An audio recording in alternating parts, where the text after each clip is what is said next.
You're listening to the We Are Libertarians podcast network. Find all of our shows at wearelibertarians.com. Thank you for joining us here on the Chris Spangle Show. My name is Chris Spangle. If you're new and would like to know more about my bio and beliefs, make sure you check out chris-spangle.com. All my projects are there, and this is one of them. This is a segmented edition of Now Hear This, which is a radio show that I host on the weekends in Indianapolis, and it is dedicated towards nonprofits. And one of the most important functions of a free society are private institutions and organizations that dedicate time, energy, and money towards people that need help. And one of the reasons that I wanted to give you this show, even though some of it is dedicated towards Indianapolis where I live, it is almost all of it is relevant, and I guarantee there are organizations like it in your city that are doing some of the same functions. But what I try to do with Now Hear This is to give you an idea of the problem that a nonprofit is solving so you understand the work that a free society takes. And so I appreciate you listening. And, you know, even if you're out of town and you find that this organization speaks to your heart, maybe find one in your local area or help out the charity here in Indianapolis. This show is brought to you by Wall Plus members. You're the reason, Wall Plus members, that this network is going strong, is growing every single day, and offering a different vision for the world than most other podcasts and political ideologies, really. So if you want to support the Wall Network, then you can go to joinwallplus.com, WAL+.com, stands for We Are Libertarians, and learn all the great benefits of subscribing, like ad-free shows, early release for episodes, the full archives. There's 1,067 episodes in the feed that you're missing if you're on the main free feed. And we just want to thank all of our Wall Plus members. So without further delay, here is my conversation with a nonprofit that is working hard to work directly with people that are in need of help. Today, we're tackling a subject that is very important to me, and I know to our next guest. It is Laura Berry, who is the Executive Director of the Indiana Coalition Against Domestic Violence. And this has been a trying time, I can imagine, for many people who are in abusive relationships and in real danger. Thank you for joining me, Laura. What is happening in the middle of this pandemic for those who are suffering from domestic violence? Thanks for having me and letting me be part of this to talk about the issues of domestic violence during this pandemic. Yeah, during this time, we're seeing increases in domestic violence and increases, unfortunately, in our homicide rate, which really are very concerning to us who are working in this field. So, you know, we've seen about a 90% increase in domestic homicides for a period of March through October compared to this same period of time last year. And that really can be directly contributed to COVID. And that's a result of people being isolated at home, a downturn in the economy and loss of their income, increase in stressors, increase in alcohol consumption. While alcohol doesn't cause domestic violence, the increased usage has a tendency to make domestic violence increase in frequency and severity. And those stressors have a tendency to increase our lethality. So we know all of those contributing factors are what are leading to the increase in the risk and the lethality of our domestic violence. Also, with isolation, for those who are staying at home, there's a sense and a feeling that individuals can't reach out or don't feel comfortable reaching out for support and services. Even though our programs and our services are open and available, it's often not safe for them to call for supportive services or to shelter. So knowing that we're open is critically important, and that if they are in extreme danger, that 911 is a critical and important call to make. We're speaking to Laura Berry, the Executive Director of the Indiana Coalition Against Domestic Violence, and their website is icadvinc.org. That's an important point, and we covered this early in the pandemic, but I'd like to revisit it, because if someone is listening this afternoon and they're concerned about a loved one or they're concerned about themselves, how do you intercede, or how can they get help in a way that is safe? Because oftentimes phones are monitored, computers are monitored. What tips do you have to maybe a person who's hearing this or has a friend that needs to get out? How do they go about that in a safe way?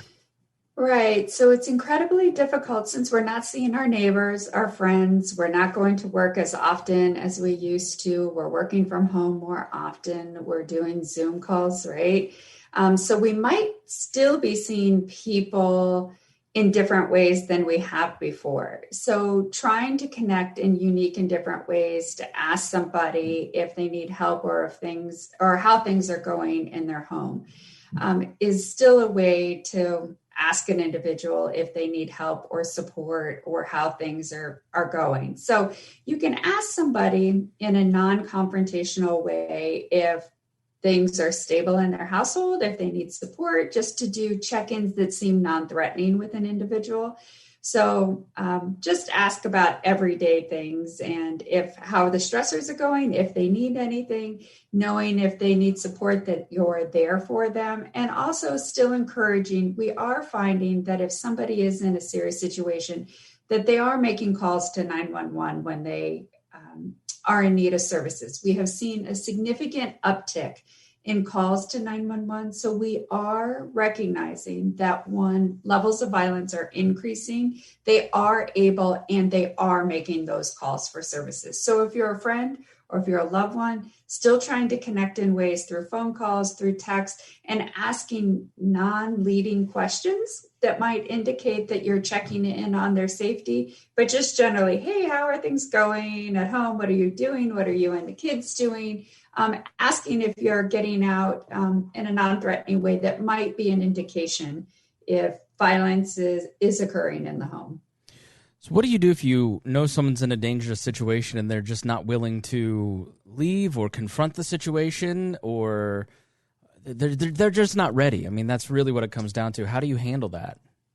Absolutely. And that's very common. So the first thing that we always say is those who are in a violent situation, survivors, they're the best predictor of their own safety. So we may want to determine for that individual that it's time for them to leave. We're not able to make that decision for them because they are the best person to determine when it is for them to leave. All we can do is say that there are services available for them, that they don't deserve to be in a violent situation. If there's children in the household, it's better for them. And what we can say is it's better for your children to live in an environment that's free from violence and intimidation, and that there are ways to be able to get out of that situation, and that it's not their fault, and that it's a continued conversation to support that individual to make that choice for themselves.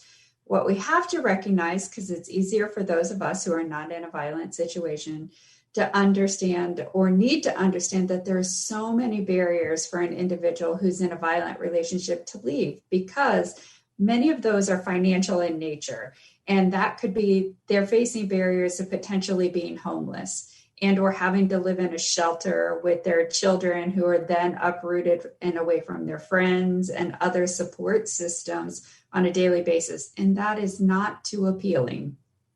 No, that can be very hard, and finances seem, in situations that I've run across over my life, that seems to be the main motivator. I'm not sure how to get out of this.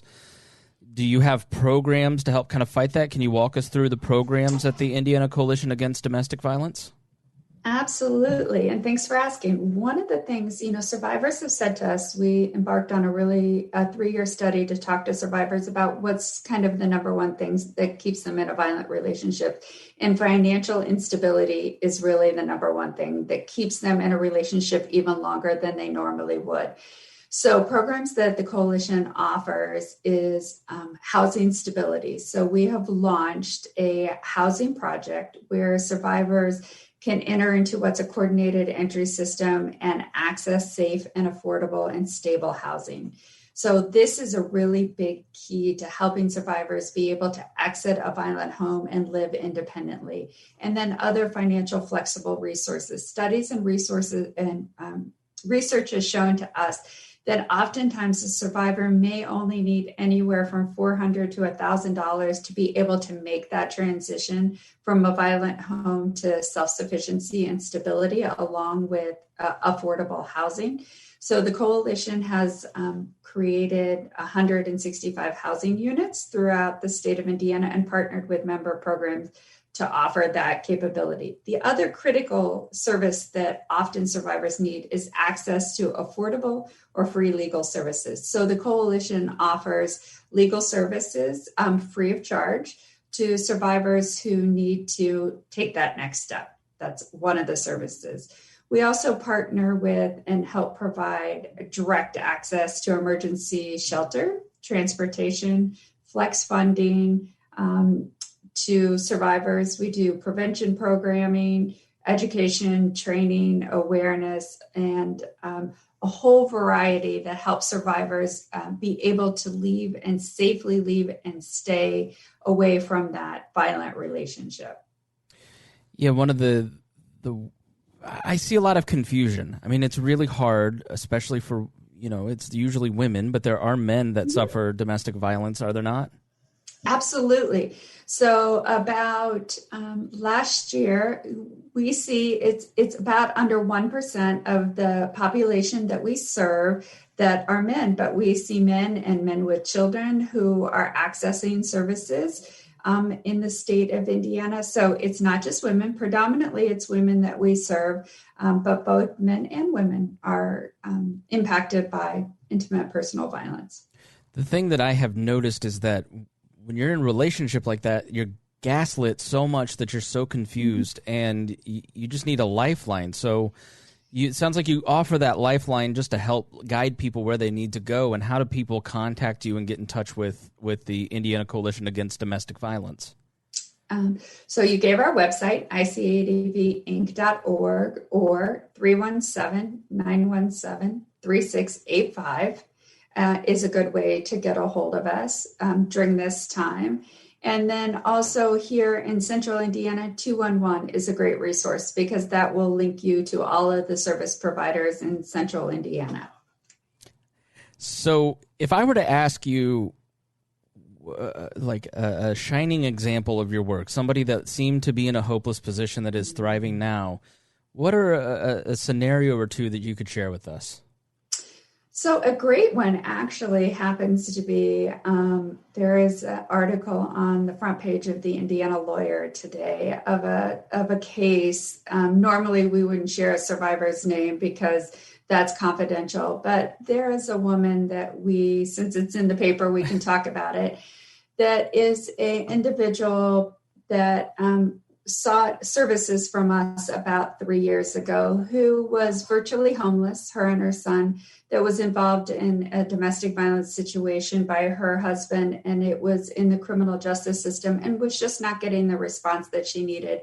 And it also had a very complex legal situation to it where the husband had taken out a business in her name and had, unbeknownst to her, put her in hundreds and hundred thousands of dollars worth of debt. And nobody had responded to her requests for services. She wasn't getting the response she needed from the criminal justice system, and she was definitely not getting any support, legal support, that she needed in solving what was mounting to her having, I can't even tell you the amount of legal debt and obligation that she had. And she reached out to us for just really some guidance. And we were able to provide her legal counsel and work with the criminal justice system to get her a positive solution. So 3 years later, we were able to wipe out the business liability and debt, divorce, and a positive outcome in a criminal case, thanks to major partners with Ice Miller, Barnes and Thornburg, and an attorney. We were able to provide her with kind of low means and fees that we're able to support. So 3 years for a survivor that would not have had access, that would have, her and her son would have been homeless otherwise, and or potentially remaining in a violent situation. That's excellent. That's great. Final question. What do you see every day in your work that you wish everybody could see and understand? Every day. I would say resilience. I see resilience in the individuals that we work with, that they are capable. There is this, I think, misunderstanding that survivors of domestic violence are downtrodden, that they're in this situation because they've chosen this situation, that they are not like you and I, and that we would not allow ourselves to be in this situation. And they are no different than any of the rest of us. And that you brought up that they get gaslighted.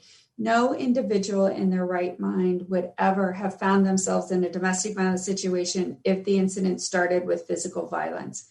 If we all entered into a relationship that started out with an initial hit, we would have all left that relationship immediately. But it starts off with manipulation, control, emotional and psychological abuse that ends up wearing down an individual. And so what I would say is these are some of the most incredible, strong individuals that have navigated circumstances in their life that keep themselves and their children safe on a daily basis, that I just can't imagine how they oftentimes keep going. And I'm in awe and often incredibly inspired by how they navigate and continue to become survivors on a daily basis. The things that I find challenging, on the other hand, is this homicide rate that we're now enduring, and knowing that we as a community and a society need to hold each other accountable and make that number different. And I think we can do that and change that norm, because we don't find domestic violence, homicides inevitable. We think it's all preventable. Laura Berry, Executive Director of the Indiana Coalition Against Domestic Violence. Their website is icadvinc.org. Thank you so much for joining me. I truly appreciate your time. Thanks, Chris. It was great. Thanks for listening to Now Hear This. I'm your host, Chris Spangle. If you missed any portion of our program, you can listen on our website, nowhearthisindy.com. If you'd like to have your organization featured on the show, please email Gabby at nowhearthisindy@iheartmedia.com. Thanks for listening, and we will be back again next weekend with Now Hear This.